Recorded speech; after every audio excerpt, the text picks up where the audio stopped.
And y'all worried about what these young ladies are rapping and talking about today. Did y'all hear what they were saying back in the day? Wild about that thing. What thing you think she talking about?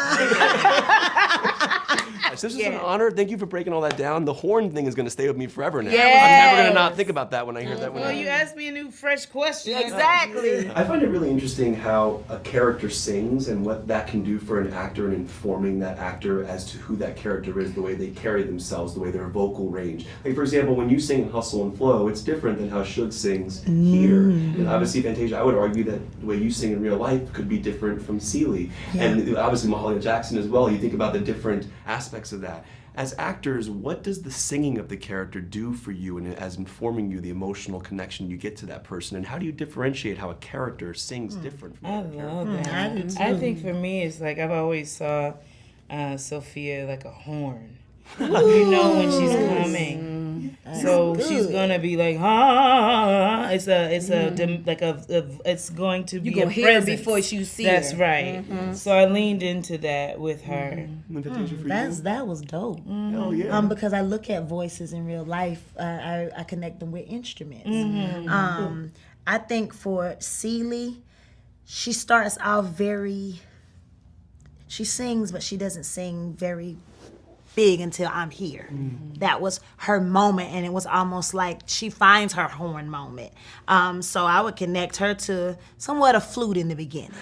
You hear it, it's it's beautiful, it's cute, but in the end, she has this big, you know what I'm saying? And Blitz allowed me what I couldn't do on Broadway.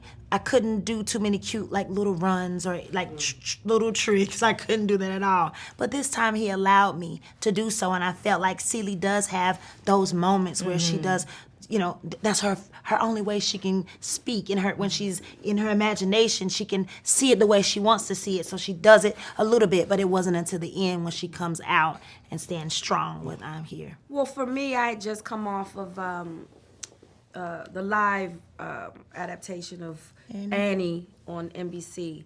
And that character was very charactery.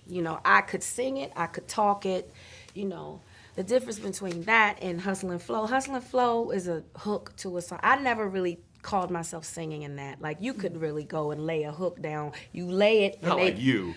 Well, I mean, we could coach you through it. You understand what I'm saying? Because you lay the hook and they loop it. Suge is something totally different. She's the whole kit and caboodle. She's the whole band. She sings gospel, blues, and jazz. And so for me, a lot of the music that she sang taught me a lot about her character. Right. This is a woman who was deemed loose. She sang secular music when everybody was sticking close to church. She was the black sheep. So, jazz is very improvisational. It's off the cuff. That's how she is.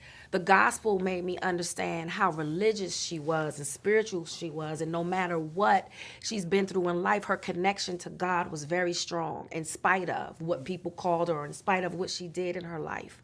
And the blues, of course she had the blues, So a lot of those songs was an insight to who she was as a person. I'll never forget, I found this one song called The Black Sheep's Blues by Pygmy Terry. Have you ever heard of a singer called Pygmy? I listen to a lot of music, like I listened to Bessie Smith.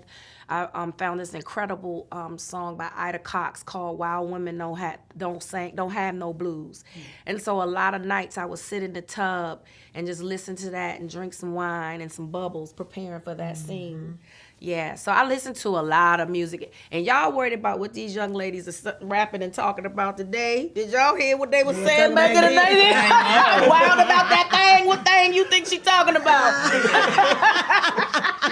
Well, they're rapping me. I could talk to you all day. I appreciate that insight. That was so interesting. That was Also, kudos on your socks, bro. Yeah. Oh, But let me tell you about him. In the middle. I know those Spike Lee joints. Yeah. His sock game is incredible. I have to give you some Thank props you. on that, man. Thank you very much. This was an honor. Thank you for breaking all that down. The horn thing is going to stay with me forever now. Yes. I'm never going to not think about that when I hear that one. Well, you asked me a new, fresh question. Exactly.